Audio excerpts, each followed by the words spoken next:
अस्सलाम वालेकुम वरहमतुल्लाहि वबरकातुहू। ये चिंचवाड़ का इलाका है पूना के करीब, और ये मज़ार है हज़रत पीर सैयद जमील अहमद बुखारी रहमतुल्लाह अलैह का। ये कैंपस है उनके आस्थाने का, और करीब ही से रेलवे ट्रैक है, और ऊपर से जो है फ़्लाईओवर है रेलवे का। और ये पूरा आस्थाना है, कैंपस है, इधर दरख्त हैं आप देख रहे हैं। अल्लाह के वलियों से, अल्लाह के नबियों से जिस ज़मीन को, जिन पत्थरों को निस्बत हासिल हो जाती है, उनका मकाम दुनिया के पत्थरों से, दुनिया की ज़मीनों से और दुनिया के तमाम पानियों से बिल्कुल मुख्तलिफ हो जाता है। हजर अस्वद को सारी दुनिया चूमती है, हालांकि दुनिया में बहुत सारे पत्थर हैं, इसलिए चूमा जाता है हजर अस्वद कि उसको निस्बत है रहमत आलम सल्लल्लाहु अलैहि वसल्लम से। उसी तरह से अगर हम ज़मज़म की बात करें तो दुनिया में बहुत सारे कुएँ हैं, लेकिन ज़मज़म को इसलिए पिया जाता है कि जनाब इस्माइल अलैहिस्सलाम के कदमों से निस्बत है। हम अगर सफ़ा मरवा की बात करें तो उनको इन्ना सफ़ा वल मरवत मिन शाइरिल्लाह, इसलिए शाइरुल्लाह और अल्लाह की निशानी कहा गया कि उसको निस्बत हासिल है, उन पहाड़ों को निस्बत हासिल है अल्लाह की एक वलिया से, हज़रत इस्माइल अलैहिस्सलाम की माँ से। तो जो अल्लाह के वलियों से ज़मीनें मंसूब हो जाती हैं, जो इलाके मंसूब हो जाते हैं, उनका मकाम दुनिया के तमाम मकामात से बिल्कुल मुख्तलिफ हो जाता है। और इसीलिए अगर उन ज़मीनों पर या उन मकामात पर किसी भी तरह से ज़्यादती करने की कोशिश की जाती है तो कहीं ना कहीं ज़्यादती करने वालों को वो नुकसान भी भुगतना पड़ता है।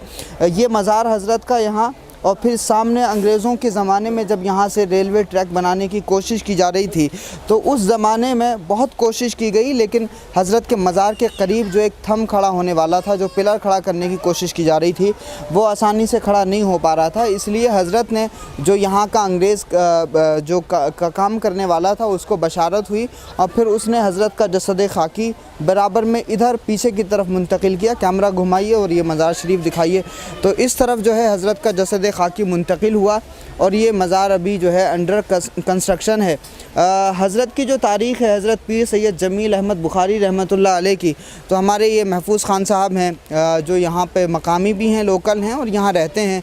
और इन्होंने जो मुझे बताया वो ये कि हज़रत सैयद हिसामुद्दीन सरकार चिश्ती अशरफ़ी रहमतुल्लाह अलैह के काफ़िले के साथ में हज़रत सैयद जमील अहमद बुखारी रहमतुल्लाह अलैह भी यहाँ आए थे।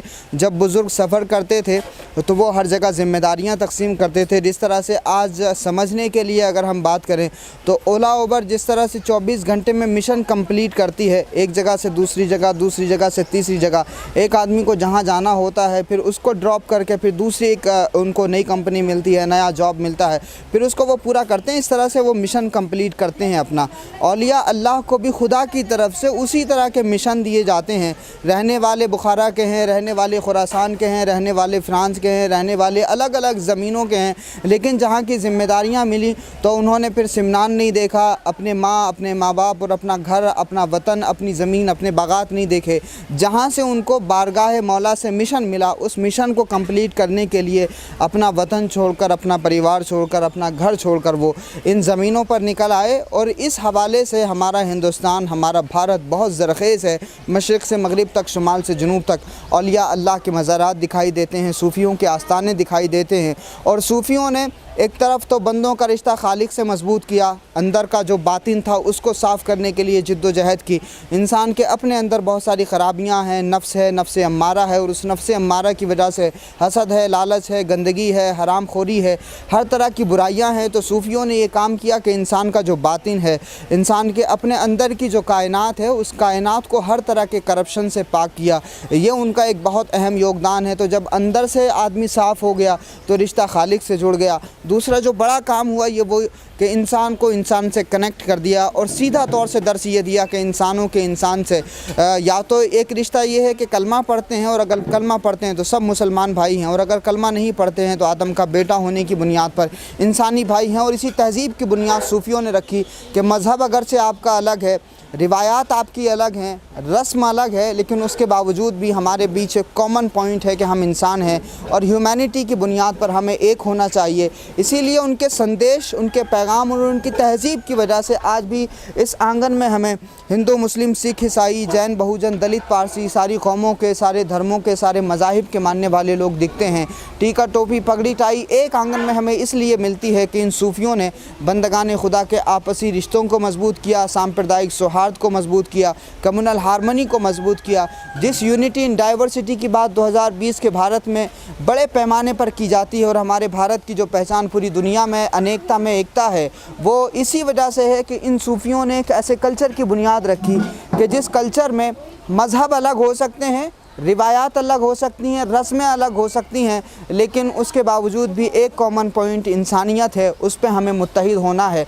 और इसी कॉमन पॉइंट्स पर जो है सूफ़ियों ने अपनी बारगाहों में सबके लिए लंगर भी जारी रखे, सबके लिए ऐसे खाने बनाए कि सब मिल कर के खाना खा सकें। तो सूफ़ियों की बारगाह से पहला पैगाम तो ये है कि बहुत सारे बुज़ुर्ग हैं हमारे मुल्क में जिनकी तारीख़ हमें नहीं मिलती। तो अगर कोई बुज़ुर्गों से वाबस्तगी रखता है, बुज़ुर्गों से ताल्लुक़ रखता है, तो ये पहला काम है कि अगर आप किसी इंस्टीट्यूशन से जुड़े हैं, किसी कॉलेज से जुड़े हैं या किसी स्कूल या इदारे से जुड़े हैं, तो पहला काम तो ये है कि आप किसी भी बुज़ुर्ग की तारीख़ के हवाले से खंगालने की कोशिश करें। अगर कोई इतिहास उनका मिलता है तो ज़रूर उसको मंज़र आम पर लाएँ। ये मुसलमानों की मुश्तरका ज़िम्मेदारी है कि इस ज़िम्मेदारी को पूरा करें कि जो इतिहास ज़मीन में दफ़न है वो इतना खूबसूरत इतिहास है कि अगर आज भी 2020 के इस नफ़रत के वातावरण में उस इतिहास को ज़िंदा किया जाए तो कहीं ना कहीं नफ़रतों का ख़ात्मा हो सकता है। क्योंकि इन बुज़ुर्गों ने आपसी सौहार्द के बारे में जो अपने समाज की तरबियत की है और तामीर की है, वो अपने आप में बहुत अद्भुत है। और दूसरा काम ये है कि सूफ़ियों की तारीख़ के साथ साथ इनका जो मिशन है और इनकी जो यूनिवर्सल थॉट है, जो आफाकी सोच है, उस सोच के साथ में खड़ा होना है कि किस तरह से इन सूफ़ियों ने अपने आप को, अपने मिशन को, अपनी थॉट्स को, अपने नज़रियात को और अपनी बारगाह में आने वाले लोगों को किस तरह से ह्यूमैनिटी के लिए फ़ायदा पहुंचाने वाला बनाया और किस तरह से इन्होंने अपनी ज़ात से देश के लोगों को भी फ़ायदा पहुंचाया और आज भी पहुंचा रहे हैं। जिस नौजवानों को रोज़गार देने का वादा सरकारें करती हैं, वो आज भी रोज़गार नहीं दे पा रहे हैं उस पैमाने पर। लेकिन बुज़ुर्गों की आस्थाने से जुड़े हुए लोगों का रोज़गार अगर आप देखेंगे तो बज़ाहिर आपको जो है वो कोई इस तरह के रोज़गार बांटते हुए नज़र नहीं आएंगे, लेकिन तांगा चलाने वाले, रिक्शा चलाने वाले, दरगाहों से जुड़ी दुकानें जो हैं वहाँ पर चादरें बेचने वाले, मिठाइयाँ बेचने वाले, ये सब वो लोग हैं कि जिनको बुज़ुर्ग की वजह से और साहिब आस्थाना की वजह से रोज़गार मिल रहा है। और जब रोज़गार का इंतज़ाम होता है किसी बारगाह से और किसी दरगाह से या किसी आस्थाने से, तो यकीन जानिए जब किसी के घर का चूल्हा आपकी वजह से जलता है तो उस शख्स के नज़दीक कोई भी नफ़रत की वजह नहीं बनती। इसलिए मुसलमानों को ख़ास तौर से प्रेरणा लेनी है कि बुज़ुर्गों से कि हम भी लोगों को रोज़गार दें, अपना रोज़गार अच्छा करें, अपना एम्प्लॉयमेंट बढ़ाएं।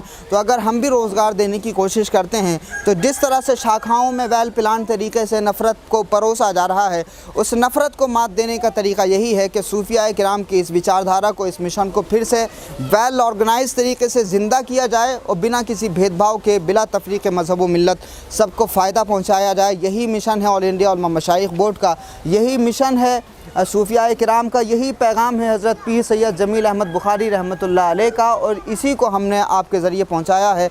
हमारे साथ हज़रत हाफिज़ इरफान अशरफ़ी साहब, बड़े भाई, ऑल इंडिया उलमा मशाइख बोर्ड पुणे यूनिट के सदर भी हैं, और उधर महफूज़ खान साहब, आप भी मेंबर हैं ऑल इंडिया उलमा मशाइख बोर्ड के। बाकी तमाम लोग यहाँ मौजूद हैं अल्हम्दुलिल्लाह, अल्तमश कैमरा चला रहे हैं। तमाम लोगों को मुबारकबाद जिन्होंने वीडियो सुना, और मोहब्बत के इस पैगाम से जुड़ने के लिए आप भी इस वीडियो को आगे शेयर कर सकते हैं। बहुत शुक्रिया।